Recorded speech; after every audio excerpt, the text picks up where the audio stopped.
কিভাবে এই ঘরের মধ্যে একদিক থেকে গুনলে 15 হবে, এদিক থেকে গুনলে বা এদিক থেকে যেভাবে গুনুক না কেন 15 কীভাবে পড়বে। শুধু 15 না, যে কোনো সংখ্যাকে যেটা 3 দিয়ে গুণ করলে মিলবে সেই সংখ্যাটা আমরা এই ঘরের মধ্যে মিলাতে পারবো। যেমন 3 5 15, 3 6 18, 3 7 21, এই সংখ্যাগুলো 3 দিয়ে গুণ করলে যেগুলো যতটা সংখ্যা হোক না কেন সেই সংখ্যাগুলো এই ঘরের মধ্যে মিলবে।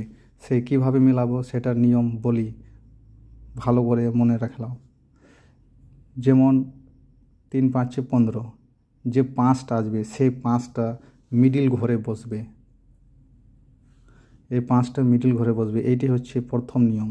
তারপরে হচ্ছে 5টা পড়ার পর এই কোনাকোনি পুরোটাই সিরিয়াল নম্বর বসাবো, যে থাকুক না কেন, 5-এর জায়গায় 6 থাকুক বা 10 থাকুক, যাই থাকুক না কেন পরপর সিরিয়াল বসাবো। যেমন এখানে 5 যদি হয় তাহলে এখানে 4, এখানে 6, এই কোনাকোনি হয়ে গেলো সিরিয়াল।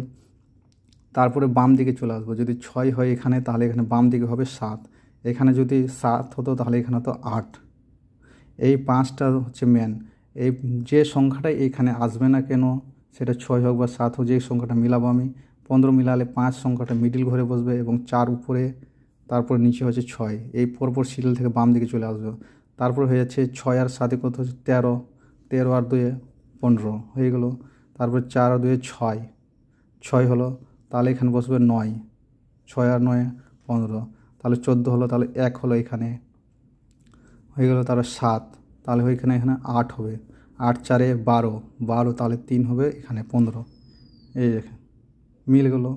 শুধু 15 বলে না, সেখানে 18 হোক বা যে কোনো হোক, 18 যদি করবো আমি তাহলে 6 মিডিল ঘরে বসাবো, তারপর এখানে 5 বসবে, এখানে 6, এখানে 7, এইভাবে করে শেখানো যাবে। আমার ভিডিওটা যদি পছন্দ লাগে তো লাইক এবং কমেন্ট করে দিন।